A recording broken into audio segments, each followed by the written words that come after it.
ഞാനൊരു അമ്മായിമ്മയാണ്, അമ്മയുമാണ്.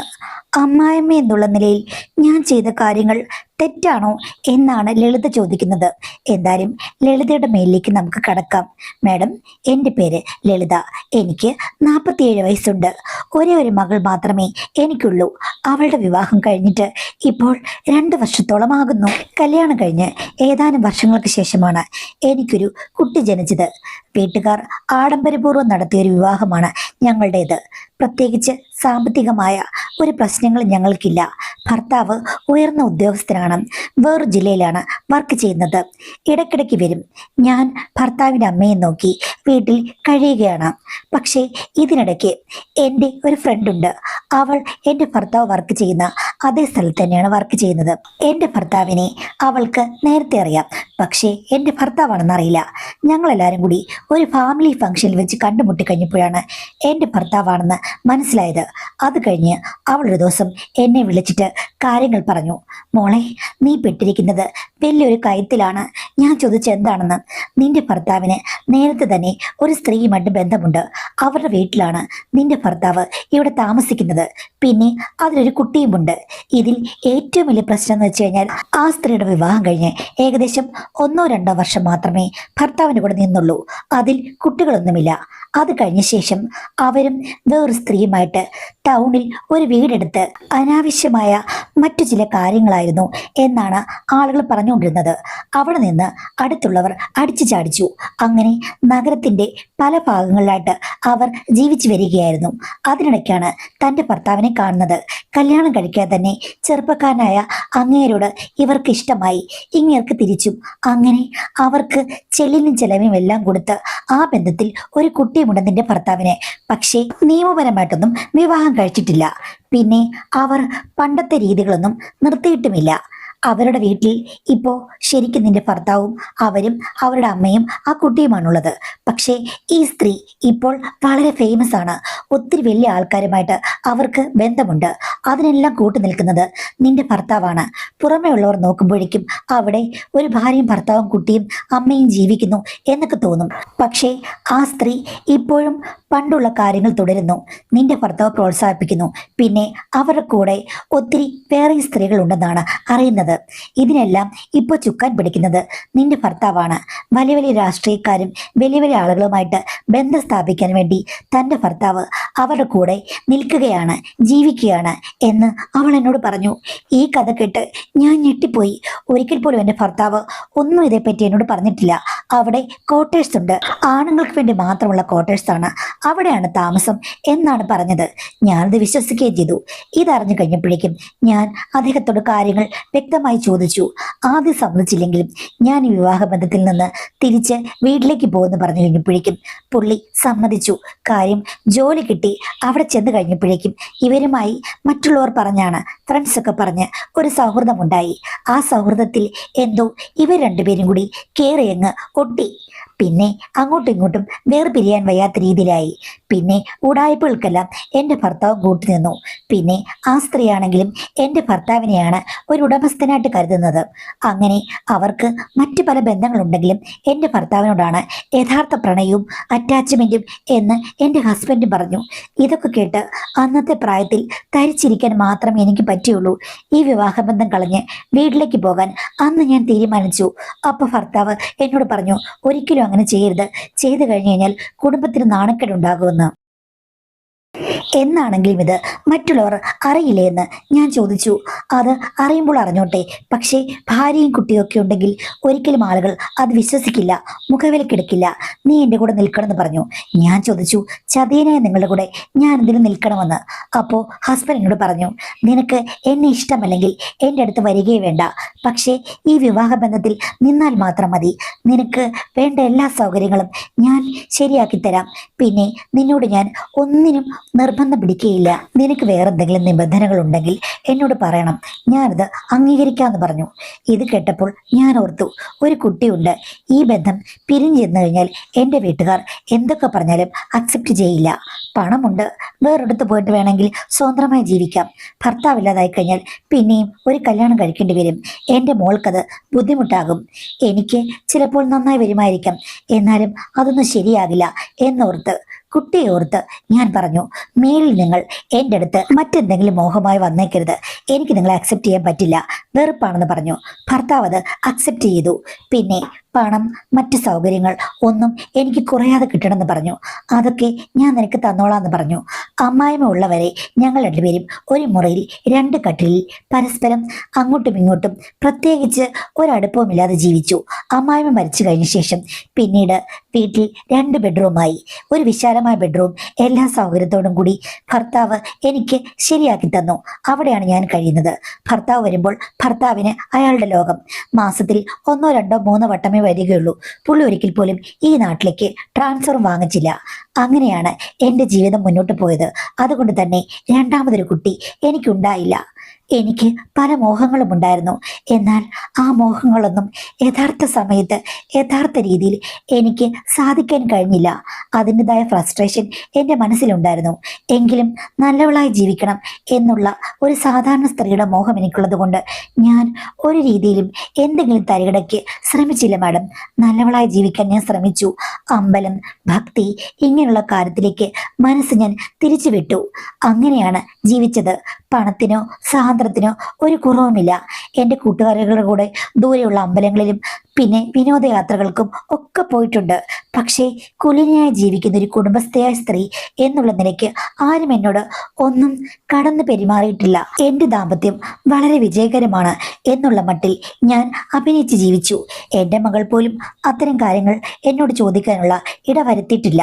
അങ്ങനെയായിരുന്നു എൻ്റെ ജീവിതം, വെറും അഭിനയം. ഇതിനിടയ്ക്ക് മാഡം, എനിക്ക് ഭർത്താവിനെ പിരിഞ്ഞ് ഒരു 8 വർഷം കഴിഞ്ഞപ്പോഴില്ലേ, പലപ്പോഴും പല ആഗ്രഹങ്ങളും വന്നു കഴിഞ്ഞപ്പോഴേക്കും എൻ്റെ അടുത്ത സുഹൃത്തായ ഒരു സ്ത്രീയുണ്ട്. അവളോട് ഞാൻ എൻ്റെ കാര്യങ്ങളൊന്നും പറഞ്ഞില്ല. ഭർത്താവ് മാസത്തിൽ 2 ദിവസമേ വരികയുള്ളൂ. ജോലിയുടെ തിരക്കാണ്. പക്ഷേ എനിക്ക് അത്യാവശ്യം ചില ആവശ്യങ്ങളുണ്ട് എന്നൊക്കെ അവളോട് ഞാനങ്ങ് പറഞ്ഞു. കാര്യം അവൾ ഒരു നേഴ്സാണ്. അങ്ങനെയായപ്പോൾ അവൾ എന്നോട് പറഞ്ഞു, സാരമില്ല, എൻ്റെ ഭർത്താവ് ഡ്രൈവറാണ്, മുംബൈയിലും ഡൽഹിയിലും ഒക്കെ പോകാറുണ്ട്, സ്ത്രീകൾക്ക് സഹായകരമായ ചില കാര്യങ്ങൾ അവിടെ കിട്ടുമെന്ന് പുള്ളി പറഞ്ഞിട്ടുണ്ട്. പുള്ളിക്കാരനോട് ഞാനൊരു കാര്യം വാങ്ങിച്ചുകൊണ്ട് വരാൻ പറയാം, അപ്പോൾ അത് കറക്റ്റായിട്ട് നിനക്ക് ഉപകാരപ്പെടുമെന്ന് പറഞ്ഞ് അവൾ എന്നോട് പറഞ്ഞപ്പോൾ, എടി പ്രശ്നമാകുമെന്ന് ചോദിച്ചു. ഇതല്ലേടി ഒരു പ്രശ്നമില്ലാത്തത്, യന്ത്രമായതുകൊണ്ട് നിനക്ക് എന്ത് പ്രശ്നം? ഒരു കുഴപ്പമില്ല, ഇത് സേഫാണ് എന്ന് അവൾ എന്നോട് പറഞ്ഞു. അവർ ഭാര്യയും ഭർത്താവും എല്ലാ കാര്യങ്ങളും അങ്ങോട്ടും ഇങ്ങോട്ടും തുറന്നു പറഞ്ഞാണ്. ഞാൻ പറഞ്ഞെടി, നിന്റെ ഭർത്താവിനോട് എനിക്ക് വേണ്ടിയാണെന്ന് പറയില്ലെന്ന്. ഇല്ല, ഞാൻ പറയില്ല, എൻ്റെ ഒരു ഫ്രണ്ടിന് വേണ്ടിയാണെന്ന് പറയും. പണം കൊടുത്താൽ മതി, പുള്ളി വാങ്ങിച്ചുകൊണ്ട് തരും, അല്ലാതെ ആർക്ക് വേണ്ടിയാണെന്നൊന്നും പുള്ളി ചോദിക്കില്ല, പുള്ളിക്ക് സമയമില്ലെന്ന് പറഞ്ഞു. അങ്ങനെ അദ്ദേഹം ബോംബെയിൽ നിന്നാണ് അങ്ങനെ ഒന്ന് കൊണ്ടുവന്നത്. അവൾ എനിക്കതിൻ്റെ പ്രവർത്തനങ്ങളൊക്കെ കാണിച്ചു തന്നു. പിന്നീടുള്ള ജീവിതയാത്രയിൽ എനിക്കത് ഒരു മുതൽക്കൂട്ട് തന്നെയായിരുന്നു. പക്ഷേ അവിടെ ഒരു അക്കിടി പറ്റി. എന്താണെന്ന് വെച്ച് കഴിഞ്ഞാൽ, ഇത് കൊണ്ടുവന്നതിൽ പിന്നെ എൻ്റെ മനസ്സിൽ അവളുടെ ഭർത്താവിൻ്റെ രൂപമാണ്. അവളുടെ ഭർത്താവ് ഒരു ഡ്രൈവറാണല്ലോ, ബസ് ഓടിക്കുന്നതും ഒക്കെ ഞാൻ കണ്ടിട്ടുണ്ട്. ഒരു കാലത്ത് അങ്ങേരെ ഓടിച്ചിരുന്ന ബസ്സിൽ ഞാൻ പോയിട്ടുമുണ്ട്. ആ സമയത്തും നല്ല സുന്ദരനാണ്. എൻ്റെ മനസ്സിൽ എപ്പോഴും അയാളായി തുടങ്ങി. ഇതൊക്കെ ഉപയോഗിക്കണമെങ്കിൽ എന്തെങ്കിലും ഒരു സങ്കല്പം വേണമല്ലോ. ആ സങ്കല്പമെല്ലാം അയാളിലേക്കായി. പക്ഷേ എന്ന് വെച്ച് അങ്ങേരോട് മിണ്ടാനോ അല്ലെങ്കിൽ വേറെന്തെങ്കിലും കാര്യങ്ങൾക്ക് ഞാൻ പോയില്ല. പതുക്കെ പതുക്കെ ഡ്രൈവർമാരുടെ യൂണിഫോം കണ്ടു കഴിയുമ്പോഴേക്കും എൻ്റെ മനസ്സിൽ ഇരിക്കപ്പുറതിയില്ല. ഓട്ടോ ഡ്രൈവർ ആണെങ്കിലും ബസ് ഡ്രൈവർ ആണെങ്കിലും യൂണിഫോം ഇട്ട് ഡ്രൈവർമാരെ കാണുമ്പോഴേക്കും എൻ്റെ മനസ്സ് വല്ലാതെ തുടിക്കാൻ തുടങ്ങി. എനിക്കെന്തോ അവരോട് ഒത്തിരി അട്രാക്ഷൻ. അതും ഇത്തിരി ചെറുപ്പക്കാരാണെങ്കിൽ പറയുകയും വേണ്ട. ഞാൻ വെറുതെ അവരോട് കുശലം ചോദിക്കുകയും സംസാരിക്കുകയും ഒക്കെ ചെയ്യും. ചിലരൊക്കെ എന്നോട് നമ്പരും ചോദിച്ചിട്ടുണ്ട്, പക്ഷെ ഞാൻ കൊടുക്കില്ല. എന്നാലും എൻ്റെ മനസ്സിൽ ഈ ഒരു ആഗ്രഹം പെയ്യാമഴയായി പെയ്തുകൊണ്ടേയിരുന്നു. ഡ്രൈവർമാരെ കാണുമ്പോഴേക്കും എൻ്റെ മനസ്സ് എന്തുകൊണ്ടോ തരളിതമാകും. എന്താണെന്ന് എനിക്കറിയില്ല. എല്ലാവരോടുമില്ല, സൗന്ദര്യമുള്ള ആൾക്കാരോട് മാത്രം. ഇങ്ങനെയാണ് എൻ്റെ ജീവിതം പോയിക്കൊണ്ടിരുന്നത്. പ്രത്യേകിച്ച് മാറ്റമൊന്നുമില്ല. ഇതിനിടയ്ക്ക് എൻ്റെ മകളെ നല്ല ശീലങ്ങളുമായി ഞാൻ മുന്നോട്ട് കൊണ്ടുപോകാൻ പഠിപ്പിച്ചു എന്ന് വിചാരിച്ചു. പക്ഷേ അവൾ ഡിഗ്രിക്ക് പഠിക്കുമ്പോൾ ഒരാളുമായി പ്രേമമാണെന്ന് എനിക്ക് അവളുടെ ചലനങ്ങൾ കൊണ്ട് മനസ്സിലായി. ആരോടാണ് നിനക്ക് പ്രേമെന്ന് ചോദിച്ചിട്ട് അവൾ ഒന്നും തുറന്നു പറഞ്ഞില്ല. പ്രേമമില്ല എന്ന് പറഞ്ഞു. ഒരു വട്ടം വാട്സാപ്പിലെ മെസ്സേജ് എല്ലാം ഞാൻ കണ്ടുപിടിച്ചു കഴിഞ്ഞപ്പോഴേക്കും അവൾ പറഞ്ഞു, അമ്മേ, ഞാൻ പോകുന്ന ബസ്സിലെ ഡ്രൈവറുണ്ട്, പുള്ളി എന്നോട് സംസാരിക്കുകയും പറയുകയൊക്കെ ചെയ്തു. അറിയാതെ എനിക്ക് പുള്ളിക്കാരനെ ഒത്തിരി ഇഷ്ടമായി. ഞാൻ പറഞ്ഞു, നിനക്ക് എന്താ പെണ്ണേ, നല്ല ജോലിയൊക്കെ കിട്ടി, നല്ല ജോലിയുള്ള ഒരാളെയല്ലേ നീ കല്യാണം കഴിക്കേണ്ടത്, നിന്റെ അച്ഛനെ പോലെ സ്ഥിരം ജോലിയുള്ള ഒരാളെയാണ് ഞങ്ങൾ നോക്കുന്നത് പറഞ്ഞു. ഡ്രൈവർമാർക്ക് എന്താ കുഴപ്പം അമ്മേ എന്ന് ചോദിച്ചപ്പോൾ ഞാൻ പറഞ്ഞു, ഡ്രൈവർമാർക്ക് കുഴപ്പമൊന്നുമില്ലടി, പക്ഷെ നിന്റെ അച്ഛൻ സമ്മതിക്കില്ല.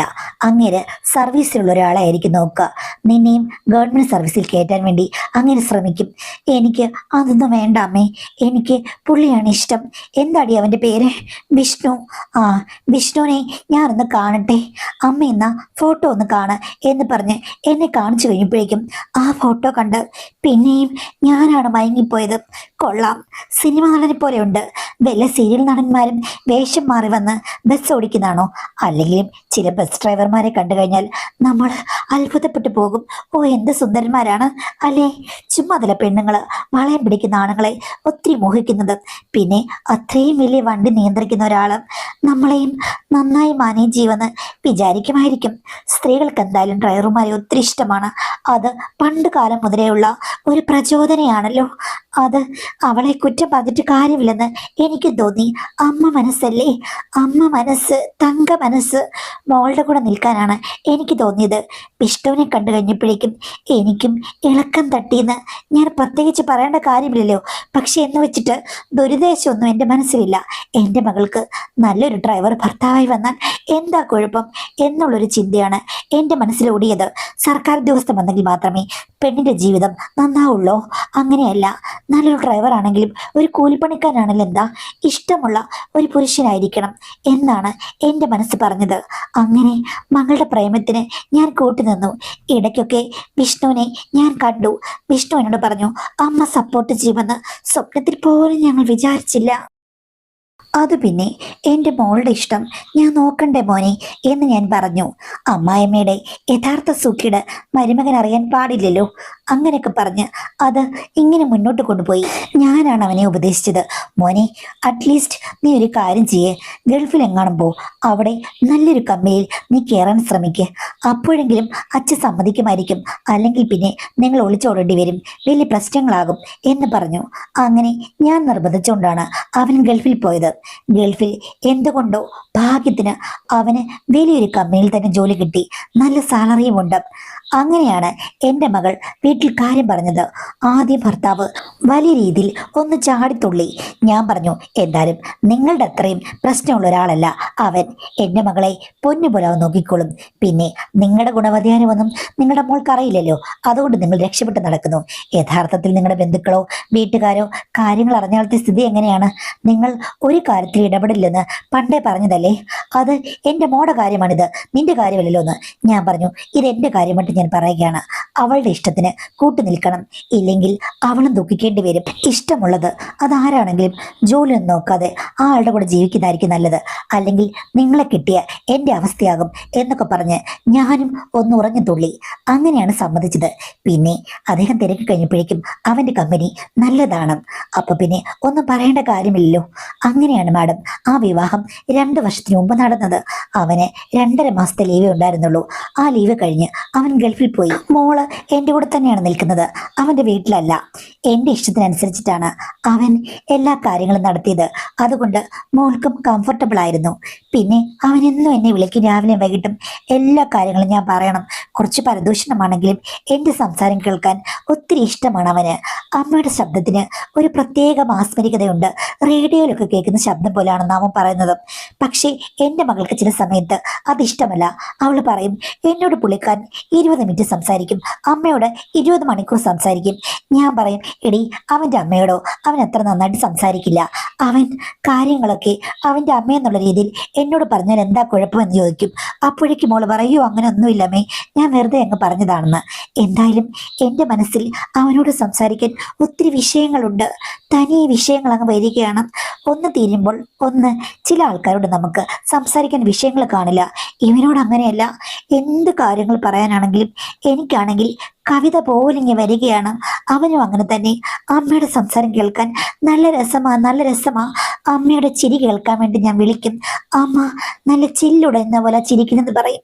ഷോ, ഇതൊന്നും ആരും എന്നോട് നേരത്തെ പറഞ്ഞിട്ടില്ലല്ലോ, എൻ്റെ മരുമകനെങ്കിലും പറഞ്ഞല്ലോ എന്ന് പറഞ്ഞ് ഞാൻ അവനോട് തിരിച്ച് നന്ദി പറയും. യഥാർത്ഥത്തിൽ ഒരു കാമുകി സംസാരിക്കുന്ന പോലെ, സന്തോഷിക്കുന്നത് പോലെയായിരുന്നു എൻ്റെ മനസ്സ്. പക്ഷേ ഞാൻ തുറന്നു പറഞ്ഞില്ല. അവനിടയ്ക്ക് അവിടെ ഡ്രൈവിംഗ് ഒക്കെ ചെയ്യുന്ന വീഡിയോ എനിക്ക് അയച്ചു തരും. അതൊക്കെ കാണുമ്പോഴില്ലേ മാഡം, ഞാൻ പഴയ എൻ്റെ ഉപകരണം തപ്പാൻ പോകും. പക്ഷേ അത് എങ്ങനെയോ മിസ്സായി. ഇനി ഭർത്താവ് എങ്ങാനും കണ്ട് എടുത്തു കളഞ്ഞതാണോ എന്ന് എനിക്കറിയില്ല. എന്തായാലും കുറെ കാലമായിട്ട്, ഒരു 4-5 വർഷമായിട്ട് ആ ഉപകരണമില്ല. ഇത്രയും കാലമായിട്ട് അതൊക്കെ യൂസ് ചെയ്യാൻ പറ്റുമോ എന്ന് ചോദിച്ചു കഴിഞ്ഞാൽ അതിൻ്റെ യന്ത്രവൽകൃതമായ കാര്യങ്ങളൊക്കെ നഷ്ടപ്പെട്ടെങ്കിലും ബാക്കി ഉപകാരപ്രദമായ ചില ഭാഗങ്ങൾ അവശേഷിച്ചിരുന്നു. അത് വെച്ചാണ് എൻ്റെ ജീവിതം ഞാൻ മുന്നോട്ട് കൊണ്ടുപോയത്. ഇത്രയും വർഷം നിങ്ങളത് ഉപയോഗിച്ചോ എന്ന് ചോദിച്ചു കഴിഞ്ഞാൽ അത് എനിക്കറിയാം മാഡം എന്നെ കുറ്റപ്പെടുത്തുമെന്ന്. എങ്കിലും അങ്ങനെ തന്നെയായിരുന്നു മാഡം. അത് എനിക്ക് പറയാൻ ലജ്ജയുണ്ടെങ്കിൽ പോലും, അല്ലെങ്കിൽ അത് ആരോഗ്യപരമായി ശരിയല്ലെന്ന് മാഡം പറഞ്ഞാലും ഞാൻ അത് സമ്മതിക്കും. പക്ഷെ വേറെ വഴിയില്ലായിരുന്നു. പിന്നെ അവൻ 1 വർഷം കഴിഞ്ഞ് ഗൾഫിൽ നിന്ന് വന്നു. ഈ വട്ടം 3 മാസത്തെ ലീവുണ്ട് എന്നാണ് പറഞ്ഞത്. പക്ഷേ 1 മാസം കഴിഞ്ഞ് കഴിഞ്ഞപ്പോഴേക്കും എൻ്റെ മകൾക്ക് വിശേഷമുണ്ടായി.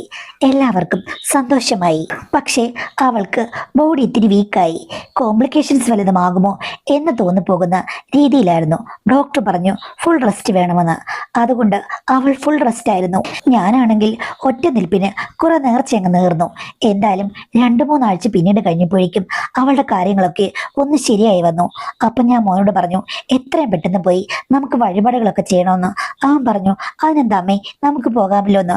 അവളെ കൊണ്ട് യാത്ര ചെയ്യാൻ പറ്റില്ല, അവൾക്ക് കൂട്ടായിട്ട് എൻ്റെ അമ്മയുണ്ട്. അങ്ങനെ ഞങ്ങൾ 2 പേരും കൂടി പല സ്ഥലത്തും യാത്ര ചെയ്തപ്പോഴാണ് ഓരോ കാര്യങ്ങളായി സംസാരിച്ചു വന്നത്.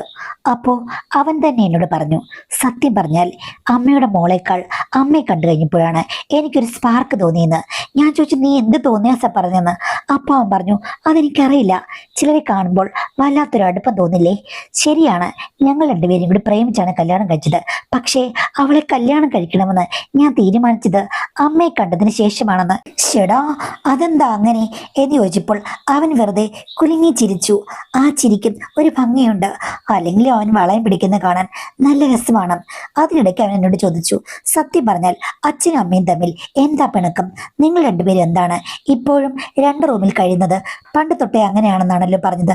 ആരാ നിന്നോട് പറഞ്ഞത്? എൻ്റെ ഭാര്യ തന്നെയാണ് പറഞ്ഞത്. അവൾക്ക് ഓർമ്മയുള്ളപ്പോൾ മുതൽ വഴക്കും വെക്കാണൊന്നുമില്ലെങ്കിലും 2 പേരും 2 തട്ടിലാണ്.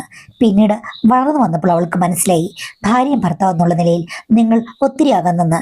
പക്ഷേ മോനെ, ഞാൻ അവളോടൊന്നും പറഞ്ഞിട്ടില്ല. അവൾ എന്നോടൊന്നും ചോദിച്ചിട്ടില്ല. അത് അവളുടെ ബുദ്ധി. അവൾക്ക് നല്ല സംശയം ഉണ്ടായിരുന്നു. അമ്മയുടെ കുറ്റമല്ല, അമ്മ പാവമാണെന്ന് അവൾ പറയും. അച്ഛൻ്റെ കയ്യിൽ എന്തോ ഒരു മിസ്റ്റേക്ക് ഉണ്ട്. അച്ഛൻ ജോലി ചെയ്യുന്ന സ്ഥലത്ത് ഒന്ന് അന്വേഷിക്കണം, ഞങ്ങളെ അങ്ങോട്ടെങ്കിലും കൊണ്ടുപോകാറില്ലെന്ന് അവൾ പറഞ്ഞു. അത് കേട്ടപ്പോൾ എനിക്ക് സംശയമായമ്മേ. ഞാൻ അവിടേക്ക് പോയി ഒന്ന് അന്വേഷിച്ചു കഴിഞ്ഞപ്പോഴാണ് കാര്യങ്ങൾ എനിക്ക് മനസ്സിലായത്. ആ കാര്യങ്ങൾ കൊണ്ടല്ലേ അമ്മ ഭർത്താവുമായിട്ട് അകന്ന് കഴിയുന്നെന്ന് ചോദിച്ചിട്ട് അവൻ എന്നോട് എൻ്റെ കഥകൾ ഇങ്ങോട്ട് പറഞ്ഞു. എനിക്ക് സമ്മതിക്കാത്ത തരമില്ലായിരുന്നു. അതേ മോനെ, ഒരു കരാർ അടിസ്ഥാനത്തിൽ ജീവിക്കുന്ന ഭാര്യയും ഭർത്താവും അത്രേ ഉള്ളൂ മോൾക്ക് വേണ്ടി. അവൻ പറഞ്ഞു ഓക്കെ അമ്മേ, സാരമില്ല, ജീവിതമല്ലേ, എന്തൊക്കെ കടന്നു പോകണം നമ്മൾ എന്ന് പറഞ്ഞ് അവൻ എന്നെ സ്വാന്തനിപ്പിച്ചു. പിന്നീട് അവൻ ആ കാര്യത്തെപ്പറ്റി ഒന്നും ചോദിച്ചില്ല. എന്നാൽ ഇടയ്ക്ക് ചോദിച്ചു, അമ്മ എങ്ങനെയാണ് മാനേജ് ചെയ്തത്? മറ്റൊരാളോട് ഒരിക്കലും ഇഷ്ടം തോന്നിയിട്ടില്ലേ എന്ന് ചോദിച്ചു. ആദ്യമൊന്നും ഞാൻ അതിന് ഉത്തരം പറഞ്ഞില്ല. പിന്നെയും അവൻ കുറെ വട്ടം ഇങ്ങനെ പല ദിവസങ്ങളായി ചോദിച്ചു കഴിഞ്ഞപ്പോഴേക്കും ഞാൻ എൻ്റെ ഇഷ്ടങ്ങൾ ഒക്കെ പറഞ്ഞു. ഇങ്ങനെ സംഭവിച്ചു. എൻ്റെ കൂട്ടുകാരുടെ ഭർത്താവ് ജീവിതം ഒന്ന് മാനേജ് ചെയ്യാൻ എന്നെ സഹായിച്ച കാര്യം ഒക്കെ ഞാൻ പറഞ്ഞു. അത് കാണാതായ കാര്യം പറഞ്ഞു. അപ്പോൾ അവൻ പൊട്ടിച്ചിരിച്ചു. അത് അമ്മയുടെ മകളാണ് കണ്ടുപിടിച്ചത്, എന്നിട്ട് എടുത്ത് കളയുകയും ചെയ്തെന്ന് പറഞ്ഞു. ഞാനത് കിട്ടി ഞെട്ടി. അവൾ എന്നോട് ചെയ്തൊരു ദ്രോഹമാണെന്ന്. അപ്പോൾ അവൻ പറഞ്ഞു, എൻ്റെ അമ്മേ, വർഷങ്ങൾ പഴക്കമുള്ളതല്ലേ, അത് പ്രശ്നങ്ങൾ ഉണ്ടാക്കും. അമ്മയ്ക്ക് എന്തിനു കേടാണ്? അമ്മ എന്നോടൊരു വാക്ക് പറഞ്ഞു കഴിഞ്ഞാൽ ഞാൻ കൊണ്ടുവന്ന് തരില്ലയോ? എത്രയും അത്യാധുനികമായ കാര്യങ്ങൾ. ഒന്ന് പോടാ, ഞാൻ അങ്ങനെയാണ് നിന്നോട് പറയുന്നത്. നീ എൻ്റെ മരുമകനല്ലേ, മോളോട് പറയാൻ പറ്റുമോ? ഭർത്താവിനോട് പറയാൻ പറ്റുമോ? പിന്നെ ഓൺലൈനിൽ നിന്ന് വരുത്താൻ പറ്റുമോ? ഒന്നും പറ്റില്ല. അല്ല, അമ്മയുടെ പഴയ കൂട്ടുകാരി ഇപ്പൊ ഇല്ലേ? അയാളോട് പറഞ്ഞു കഴിഞ്ഞാൽ അയാൾ വാങ്ങിച്ചോണ്ട് തരില്ലേ? ഓ, അവൾ ഇവിടെ ഇല്ലടാ, അവൾ അങ്ങ് ദൂരെ. ഇപ്പം അവന് ഇവിടുന്ന് പോയി. അമ്മയെക്കുറിച്ച് ഓർക്കുമ്പോൾ എനിക്ക് പാവം തോന്നുന്നു. ഇങ്ങനെ വേറെ നടക്കേണ്ട വല്ല കാര്യമുണ്ടോ? സുന്ദരിയായ അമ്മയ്ക്ക് ഒന്ന് നോക്കിക്കഴിഞ്ഞാൽ എത്രയോ അധികം ആളുകൾ ക്യൂ നിൽക്കുമായിരിക്കും. അത് ശരിയായിരിക്കടാ, പക്ഷെ കുടുംബത്തിന്റെ റെപ്യൂട്ടേഷൻ. അപ്പൊ അവൻ പറഞ്ഞു, റെപ്യൂട്ടേഷൻ മണ്ണാങ്കട്ട. അതുകൊണ്ടിരുന്നു കഴിഞ്ഞാൽ എന്താ നടക്കുക? അച്ഛൻ കണ്ടില്ലേ അച്ഛന്റെ ജീവിതം മാനേജ് ചെയ്യുന്നത്? അത് ആണുങ്ങൾക്ക് പറ്റുന്ന പോലെ സ്ത്രീകൾക്ക് പറ്റുമോ? ഇതൊക്കെ അമ്മയുടെ തോന്നലാണ്. അച്ഛന്റെ കൂടെ നിൽക്കുന്ന ആ സ്ത്രീ എത്ര ഭംഗിയായിട്ടാണ് അവരുടെ ജീവിതം മാനേജ് ചെയ്യുന്നത്. ഇപ്പോഴും അവരടിച്ചു പൊളിച്ചല്ലേ പോകുന്നത്. അമ്മ ഒരു വിഡ്ഢിയാണ്. ഇനിയിപ്പോ എന്ത് ചെയ്യാനാ മോനെ? കതലിൽ കൊണ്ട് വളം വെക്കാൻ പറ്റുമോ എന്ന് ചോദിച്ചു. അവൻ എന്നെ നോക്കി അർത്ഥഗർഭമായി ഒന്ന് ചിരിച്ചു. അല്ലമ്മേ, കതലിൽ കൊണ്ട് വളം വെച്ചു കഴിഞ്ഞാൽ ചിലപ്പോൾ കൂടുതൽ വിളവ് കിട്ടിയാലോ? ഒന്ന് പോടാ എന്ന് പറഞ്ഞപ്പോഴേക്കും അവൻ എനിക്ക് ഷെയ്ക്ക് ഹാൻഡ് തരുന്ന പോലെ കൈ നീട്ടി. ഞാൻ കൈ കൊടുത്തു. അവൻ കൈ പിടിച്ചു കുലുക്കി. എനിക്കൊന്നും മനസ്സിലായില്ല. അമ്മയ്ക്ക് എന്തെങ്കിലും മനസ്സിലാന്ന് ചോദിച്ചു. ഞാൻ പറഞ്ഞു, മനസ്സിലായി. എന്ത്? ഇതാണ് ഷെയ്ക്ക് ഹാൻഡ്. ഓ, അമ്മയെ പൊട്ടിയ.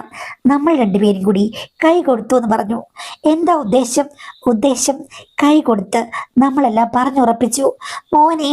അപ്പോ അവൻ എന്നോട് പച്ച മലയാളത്തിൽ തന്നെയാണ് പറഞ്ഞത്. ഒരു പൂ വിരിയുന്ന സുഖം അറിഞ്ഞു, നറുമഞ്ഞുരുകുന്നലേ മറിഞ്ഞൂന്ന്. അത് കേട്ടപ്പോൾ എൻ്റെ മനസ്സൊന്ന് പിടച്ചു. രോഗി ഇച്ഛിച്ചതും പാല്, വൈദ്യന് കൽപ്പിച്ചതും പാല് എന്ന പഴഞ്ചൊല്ല് പിന്നെയും പിന്നെയും നമുക്ക് പലപ്പോഴും പഴയയിടത്തും പറയാൻ തോന്നും എന്നതുപോലെ തന്നെയായിരുന്നു. എന്തായാലും അന്ന് ഞങ്ങളുടെ യാത്രകൾ ഞങ്ങൾക്ക് രണ്ടുപേർക്കും പുതിയൊരു ഉണർവ് സമ്മാനിച്ചു. അവൻ പറഞ്ഞു, എൻ്റെ ലീവെല്ലാം ദേ ഇപ്പോൾ വെറുതെ പോകുമെന്നാണ് ഞാൻ വിചാരിച്ചത്. പക്ഷേ എനിക്ക് കിട്ടിയ കമ്പനി കൊണ്ട് വർക്കുകൾ ഗംഭീരമായി പോകുന്നെന്ന് പറഞ്ഞു. ഞാൻ അവനോട് പറഞ്ഞു, വർക്ക് നടക്കട്ടെ, തീരാത്ത വർക്ക് നിർത്തരുത് എന്ന് പറയുന്ന അവസ്ഥയിലായി. ചുരുക്കം പറഞ്ഞു കഴിഞ്ഞാൽ നേർച്ച കാഴ്ചകൾക്ക് പോയി തിരിച്ചു വന്ന ഞങ്ങൾ തുടങ്ങി അമ്മനെ പഠിച്ചിട്ടാണ് വന്നത്. അതോടുകൂടി ഞങ്ങൾക്കിടയിലുള്ള ആ ഒരു രഹസ്യം എപ്പോഴും ഞങ്ങളുടെ ഒരു പ്രണയാർദ്രമായ ഭാവമായി തുടർന്നു പോന്നു. പിന്നീട് അവൻ തിരിച്ച് ഗൾഫിൽ പോയി. പക്ഷേ ഇപ്പോഴാണ് അവൻ തിരിച്ചു വന്നത്. ജസ്റ്റ് കുട്ടി ഉണ്ടായ ഉടനെ കാണാൻ വന്നതായിരുന്നു. 10 ദിവസമേ വന്നുള്ളൂ. പക്ഷേ ഇനി അവൻ 2-3 മാസം കഴിയുമ്പോൾ വരും മാഡം. പക്ഷെ 10 ദിവസം വന്നപ്പോൾ മകൾ റെസ്റ്റിലായിരുന്നല്ലോ, അതുകൊണ്ട് എനിക്കൊട്ടും റെസ്റ്റ് കിട്ടിയില്ല മാഡം. ഇപ്പോൾ എൻ്റെ ഏറ്റവും വലിയ പ്രശ്നം എന്ന് പറയുമ്പോഴേക്കും അവൾക്ക് റെസ്റ്റ് ആയിരുന്നു, എനിക്ക് റെസ്റ്റ് ഇല്ലായിരുന്നു. പക്ഷേ ഇപ്പോൾ ഞാൻ നോക്കിക്കഴിഞ്ഞാൽ റിസൾട്ട് തെറ്റും എന്ന് എനിക്ക് തോന്നുന്നൊരവസ്ഥയാണ് മാഡം. ഇപ്പോൾ ചോദിക്കുന്ന 47 വയസ്സായിട്ടും നിങ്ങൾക്കൊന്ന് സ്റ്റോപ്പ് ആയില്ലേന്ന്? ഇല്ല മാഡം, സജീവമായി ഉണ്ടായിരുന്നു. ഇപ്പോൾ മൊത്തം സ്റ്റോപ്പായി. എനിക്ക് വല്ലാത്ത സംശയമാണ് മാഡം. എത്ര ദിവസം കഴിഞ്ഞ് കഴിഞ്ഞാൽ നമുക്ക് കാർഡ് ടെസ്റ്റ് ചെയ്ത് നോക്കാം? പ്ലീസ് ഒന്ന് പറയൂ. ഇന്ന് തന്നെ മറുപടി തരണം. എനിക്ക് പെട്ടെന്ന് നോക്കാൻ വേണ്ടിയിട്ടാണ്. എന്തെങ്കിലും പ്രശ്നമുണ്ടെങ്കിൽ അത് മാനേജ് ചെയ്യാൻ നേരത്തെ പദ്ധതികൾ തയ്യാറാക്കണം. അവൻ വരുമ്പോഴേക്കും അല്ലെങ്കിൽ നേരത്തെ അവനെ വിളിച്ചു വരുത്തണം. അതിനു വേണ്ടിയിട്ടാണ് മാഡം. പ്ലീസ് എന്നെ കുറ്റപ്പെടുത്തരുത് എന്നാണ് പറഞ്ഞിട്ടുള്ളത്. എന്തായാലും ന്യായീകരിക്കാൻ പറ്റുന്നൊരു കാര്യമല്ല നടന്നത്. എങ്കിലും അവരുടെ ചോദ്യത്തിന് ഉത്തരം കൊടുക്കുക എന്നുള്ളതാണല്ലോ ആദ്യത്തെ ഒരു പ്രിഫറൻസ്. അതായത് ഇതെന്നാണോ മിസ്സായത് അത് കഴിഞ്ഞുള്ള പിറ്റേ ദിവസം മുതൽ നോക്കാൻ തുടങ്ങാം. പക്ഷെ ഒരു 4-5 ദിവസം കഴിഞ്ഞിട്ട് നോക്കുന്നതായിരിക്കും കുറച്ചുകൂടെ നല്ലത്. കാര്യം ചിലപ്പോഴൊക്കെ നമുക്ക് അങ്ങനെ ഇത്തിരി നീണ്ടു പോകാമല്ലോ. അപ്പോൾ അങ്ങനെ നോക്കുക. 4-5 ദിവസം ഇപ്പൊ കഴിഞ്ഞു കാണുമെന്ന് വിചാരിക്കുന്നു. ഇപ്പോൾ ഒരു കിറ്റ് വാങ്ങിച്ചിട്ട് നോക്കാം. പ്രായം കൂടുതലായ അല്ലെങ്കിൽ പക്വതയുള്ള പ്രായത്തിൽ ഇങ്ങനെ സംഭവിക്കാൻ പാടില്ല. പക്ഷേ ഇത് ഈ പ്രായത്തിലൊന്നും പറ്റില്ലെന്ന് ചോദിച്ചു കഴിഞ്ഞാൽ തീർച്ചയായിട്ടും അങ്ങനെയൊക്കെ സംഭവിക്കാറുണ്ടല്ലോ എന്ന് നമുക്ക് പറയാൻ പറ്റില്ല. പക്ഷേ ഈ പറഞ്ഞതുപോലെ റിസ്ക് ഉള്ള കാര്യങ്ങൾ മാനേജ് ചെയ്യാൻ തീരുമാനമെടുത്ത് എത്രയും പെട്ടെന്ന് നോക്കിയിട്ട് ചെയ്യുക. ഇപ്പം അത് ചെയ്യാൻ പറ്റിയ സിറ്റുവേഷൻ ആണ്. ചിലപ്പോൾ നിങ്ങൾ പേടിക്കുന്നവരൊന്നും കാണില്ല. എന്തെങ്കിലും ഉണ്ടെങ്കിൽ ഒരു ഗൈനക്കോളജിസ്റ്റിനെ കണ്ടിട്ട് ഫർദർ കാര്യങ്ങൾ ഡിസ്കസ് ചെയ്യുക എന്നുള്ളതാണ് ഈ അവസരത്തിൽ എനിക്ക് തരാനുള്ള ഒരു ഉപദേശം. പറഞ്ഞതുപോലെ എപ്പോഴും ശ്രദ്ധിക്കുക. അവനവന്റെ ജീവിതമല്ലേ, പിന്നെ മകളുടെ ജീവിതം ഇതിനകത്തുണ്ട്.